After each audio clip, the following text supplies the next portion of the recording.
Assalamualaikum warahmatullahi wabarakatuh. Perkenalkan, saya Saharani Nur Hikmah.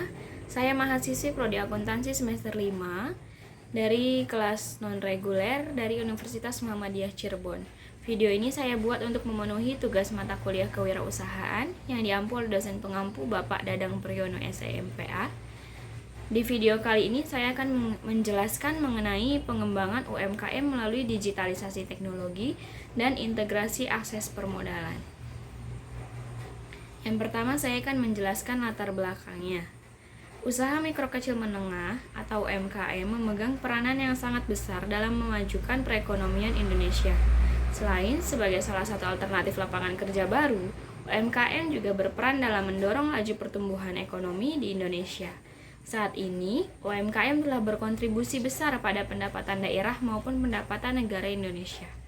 UMKM merupakan suatu bentuk usaha kecil masyarakat yang pendiriannya berdasarkan inisiatif seseorang, sehingga dapat menurunkan tingkat pengangguran di Indonesia.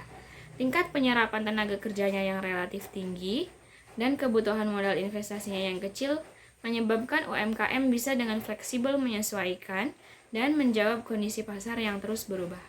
Hal ini membuat UMKM tidak rentan terhadap berbagai perubahan eksternal. Sebagai kabupaten perdagangan, Kabupaten Cirebon memiliki berbagai jenis UMKM unggulan, seperti UMKM batik, makanan olahan, rotan, perikanan, dan lain-lain. Perkembangan UMKM di Kabupaten Cirebon pun dari tahun ke tahunnya menunjukkan peningkatan yang signifikan. Jumlah UMKM yang tersebar di wilayah Kabupaten Cirebon pada tahun 2018 sebanyak 31.034 unit. Berdasarkan jenis industrinya, terlihat bahwa sebagian besar merupakan industri makanan, yaitu sebanyak 18.161 unit, kemudian perdagangan sebanyak 10.401 unit, yang ketiga adalah industri jasa sebanyak 1.378 unit, dan industri konveksi sebanyak 856 unit, sementara industri lainnya berada di bawah 100 unit.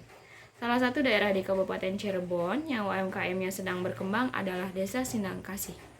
Era digitalisasi saat ini, UMKM harus dapat memanfaatkan perkembangan teknologi untuk meningkatkan produktivitas usahanya, baik dari segi produksi maupun dari segi pemasaran. Kondisi UMKM saat ini yang masih memiliki keterbatasan dalam penggunaan teknologi menyebabkan banyak usaha UMKM yang tidak mampu bersaing dengan pelaku usaha lain, baik dari dalam maupun luar negeri. Untuk mengatasi permasalahan tersebut, diperlukan peningkatan jejaring bisnis dan akses permodalan untuk UMKM. Salah satu upaya yang dapat dilaksanakan adalah dengan melaksanakan program pendampingan pengembangan UMKM melalui digitalisasi teknologi dan integrasi akses permodalan. Melalui pendampingan ini dapat meningkatkan pemasaran produk dan akses permodalan bagi pelaku UMKM di Desa Sindangkasih, Kabupaten Cirebon. Tujuan program kegiatan pengabdian ini adalah meningkatkan kesadaran, teknik pemasaran produk, distribusi barang hasil produksi, pelaku serta pengetahuan akses permodalan UMKM dalam perkembangan teknologi di era revolusi industri 4.0.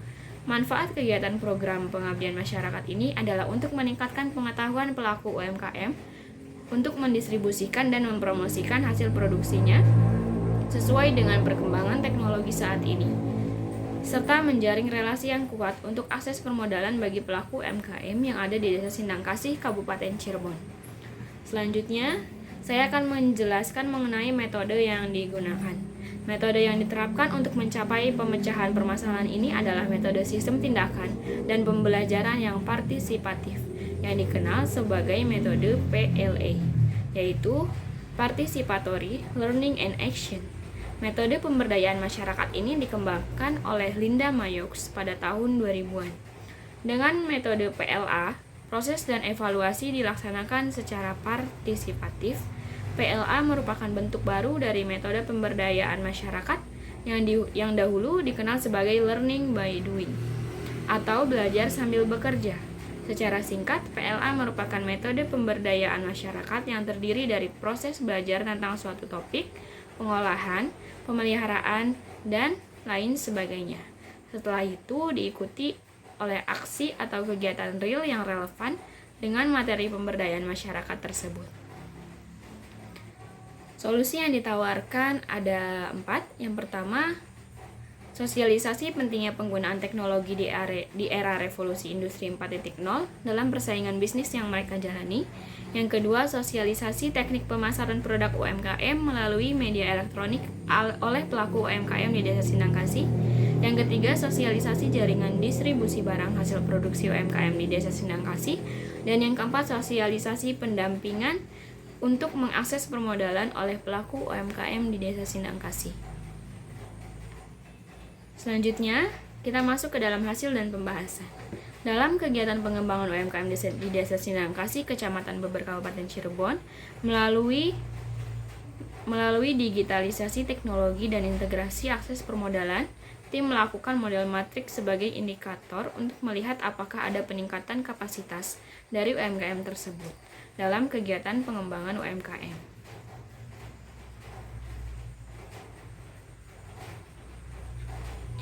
Program kegiatan pendampingan UMKM ini berlangsung selama sebulan.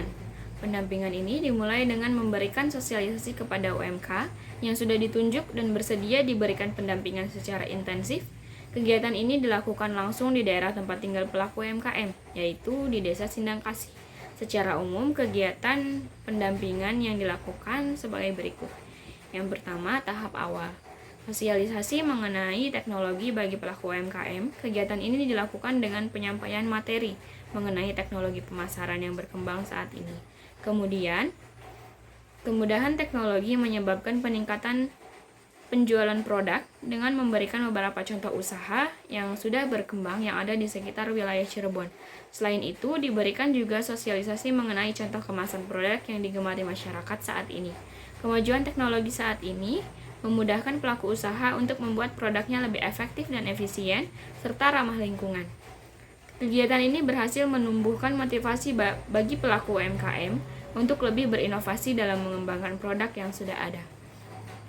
Tahap yang kedua, pelatihan mengenai kemasan produk yang lebih modern dan lebih diminati masyarakat saat ini. Dalam tahap ini, pelaku UMKM langsung diberikan pelatihan untuk membuat desain kemasan, merek dagang, dan komposisi yang tepat dalam pengemasan produknya. Selain itu, mereka juga dibekali dengan praktek langsung penjualan produk secara online melalui simulasi kasus. Sehingga setelah produknya sudah jadi, dapat langsung dipasarkan baik secara offline maupun online.